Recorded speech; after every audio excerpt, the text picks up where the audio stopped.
Sveiki! Džiaugiuosi, kad domitės mano skaičiuokle. Šiame video pademonstruosiu, kaip ją naudotis. Skaičiuoklėje rasite 2 lapus. Pirmasis lapas yra pavyzdys, jis jau yra užpildytas. Ir antrasis lapas yra įvedimas. Jame ir įvesite savo verslo skaičius. Ir šį lapą mes dabar užpildysime kartu. Lapas yra padalintas į 2 dalis. Pirmoji dalis yra valandos įkainavimas. Ir antroji dalis yra nuolaida. Ir nuo šios dalies mes ir pradėsime. Tarkime, jūsų verslas parduoda 3 produktus. Sakydama produktas, aš turiu omenyje tiek gaminius, tiek ir paslaugas. Tarkime, pirmojo produkto jūs parduodate per mėnesį 40 vienetų po 80 eurų už vienetą. Antrojo produkto jūs parduodate 16 vienetų, taip pat po 80 eurų už vienetą. Ir trečiojo produkto jūs parduodate 1 vienetą už 560 eurų. Žaliuose laukeliuose skaičiuoklė jums apskaičiuoja kiekvieno produkto apyvartą atskirai ir laukelyje G4 apskaičiuoja bendrą jūsų verslo apyvartą prieš mokesčius. Dabar pereisime prie valandų skaičiavimo. Tarkime, pirmajam produktui suteikti mes užtrunkame 2,5 valandos. Tai gali būti 2,5 valandos, kurias mes užtrunkame gaminį pagaminti, arba 2,5 valandos, kurias mes užtrunkame suteikti kažkokiai tai paslaugai. Antrajam produktui suteikti mes užtrunkame 2 valandas ir trečiajam produktui mes užtrunkame 13 valandų. Ši skaičiuoklė paskaičiuoja kiekvieno produkto valandos įkainį. Ir laukelyje G11 apskaičiuoja vidutinį valandos įkainį esamam produktų krepšeliui. Taip pat laukelyje G12 skaičiuoklė jums apskaičiuoja, koksai valandų poreikis yra dabar. Tai yra, kiek produktyvių darbo valandų per mėnesį reikės tam, kad suteiktumėte klientams šį produktų krepšelį. Ir tai yra 145 produktyvaus darbo valandos per mėnesį. Toliau laukelyje G14 reikės įrašyti, kiek produktyvių darbo valandų per mėnesį jūs turite iš tiesų. Tarkime, jei mes dirbame 8 valandas per dieną, 5 dienas per savaitę ir tai yra 4 savaitės, tai maždaug gautųsi 160 valandų per mėnesį. Tačiau mes gerai žinome, kad mes taip pat turime laiko skirti ir administraciniams darbams, kontaktams su klientams, tais pardavimams. Vadinasi, tų produktyvių darbo valandų per mėnesį turės būti iš tiesų mažiau. Ir tarkime, aš skaičiuoju, kad realiai aš galiu dirbti tik tai 125 produktyvias valandas per mėnesį. Tai būtų maždaug apie 6 valandas per dieną. Ir iš čia mes aiškiai matome, kad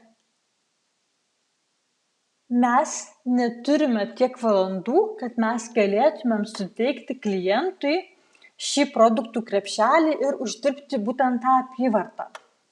O tam, kad mes galėtumėm sukurti tą apyvartą 5040 eurų per mėnesį, mums reikėtų savo valandą įsikainuoti 40 eurų 32 centai mažiausiai.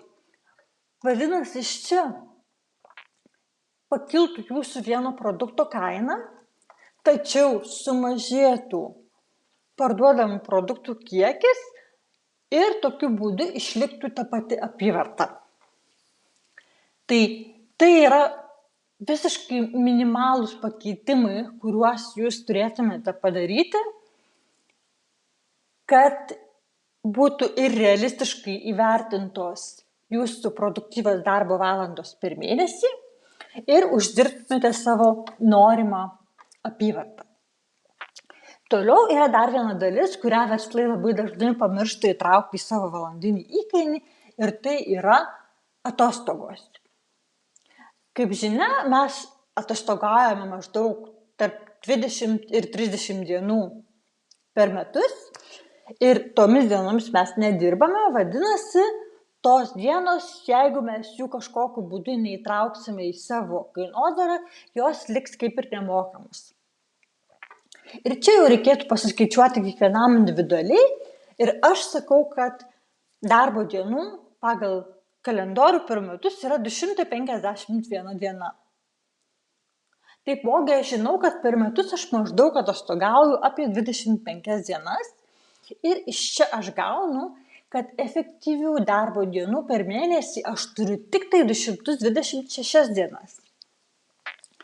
Ir skaičiuoklė mums paskaičiuoja laukelyje G24, kad mes turėtumėm savo valandinį minimalų įkainį pakelti jau iki 44,78 €, kad mes galėtumėm dirbti tik tai 226 darbo dienas ir uždirbti 5040 € per mėnesį. Šitoje vietoje aš palieku kiekvienam verslui pačiam nuspręsti, nes skaičiuoklė jau šioje vietoje paskaičiuoja jūsų optimalaus valandinio įkainio rėžius ir tai turėtų maždaug būti tarp 45 ir 50 €. Tačiau, jeigu jūs įtrauksite į kainodarą ir fiksuotus kaštus, tuomet jūsų pelningumas padidės ir verslo rezultatai bus geresni. Šita vieta yra rekomenduojama, tačiau ji nėra privaloma. Ir sakykime, kad mano verslo fiksuoti kaštai per mėnesį yra 980 € ir iš čia aš gaunu, kad man reikėtų kiekvienai darbo valandai per mėnesį priskaičiuoti dar 7,84 € prie valandinio savo įkainio. Ši skaičiuoklė vėlgi paskaičiuoja optimalų rėžį ir galima tą savikainą, valandos savikainą palikti tokią pačią arba galima ją toliau skaičiuoti. Tarkime, kiekvienas verslas turi nenumatytus darbus, nukrypimą nuo plano. Kartais mes užtrunkame padaryti dalykus klientui ilgiau negu planavom ir dažniausiai šitas darbas yra neapmokestinamas. Ta prasme, klientai mums už tai papildomai nemoka. Ir tiesiog, kad apsaugoti save, mes galime sakyti, aš pridedu tiesiog tokį vidutinį procentą prie savo valandinio įkainio ir tada man bus ramu, kad jeigu aš turėsiu padaryti klientui kažką tai papildomai, kad tas laikas visgi nebus mano sąskaita, o aš tai jau įtraukiau į gaminio valandinį įkainį. Gaminio ir paslaugos. Ir šis procentas gali likti 0, gali būti 5 procentai, gali būti 7 procentai, gali būti 10 procentų. Aš paėmiau tokį kaip ir bendrinį procentą 18, bet kaip ir minėjau, šioje vietoje gali būti ir tiesiog 0. Keliaujame toliau prie mūsų nuolaidos dalies. Ir čia mes turime vieną produktą ir 3 galimybės nuolaidai suteikti. Tarkim, pirmas variantas nuolaidos būtų 10 procentų. Rašome 10 procentų. Toliau 25 procentai ir 35 procentai. Gaminio kaina be nuolaidos visais 3 atvejais jinai yra 220 €. Iš čia skaičiuoklė paskaičiuoja, kokia mūsų gaminio kaina, gaminio arba paslaugos būtų suteikus nuolaidą. Toliau mes turime savikainą. Savikaina taipogi visą laiką lieka ta pati, nepriklausomai. Ir mes suteikiame nuolaidą, ar ne? Jinai lieka ta pati. Iš čia skaičiuoklė jums jau paskaičiuoja viską. Skaičiuoklė skaičiuoja, kad vieneto pelnas prieš nuolaidą buvo 80 eurų. Toliau vieneto marža be nuolaidos buvo 36,4%. Ir toliau mes matome, kad kaip keičiasi mūsų pelnas ir marža suteikus nuolaidą. Taigi, jeigu nuolaida būtų 10%, tai mūsų vieneto pelnas su nuolaida būtų 58 eurai, o marža būtų 29,3%. Jeigu mes suteiktumėm 25% nuolaidą, mūsų vieneto pelnas su nuolaida būtų 25 eurai arba 15,2%. Ir jeigu suteiktumėm 35% nuolaidą, tuomet mūsų vieneto pelnas būtų tik tai 3 eurai,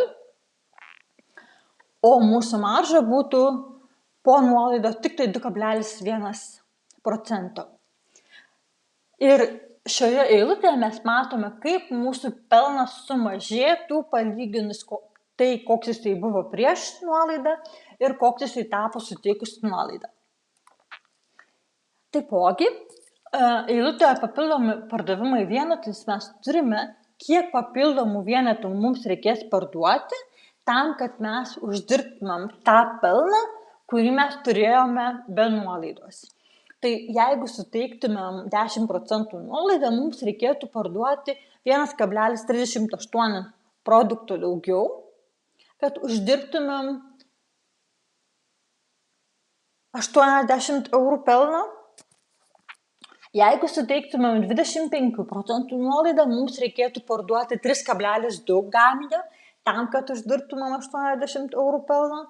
Ir trečiu atveju, jeigu suteiktumėm 35% nuolaidą, mes turėtumėm parduoti 26,6, tai yra beveik 27 gaminius, kad mes uždirbtumėm 80 eurų pelną, koks jisai buvo prieš suteikiant nuolaidą.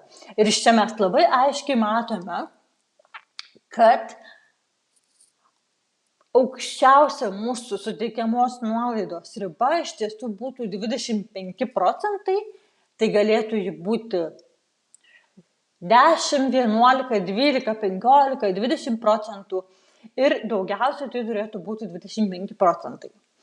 Jeigu, tarkime, mes suteiktumėm šiam produktui 45% nuolaidą, mums skaičiuoklė iš karto pasakytų, kad mūsų vieneto pelnas su nuolaida tai jau būtų nebe pelnas, o būtų nuostolis. Ir skaičiuoklė jums iš karto pasako, kad tai jau yra nuostolis ir taip pardavinėti nereikėtų.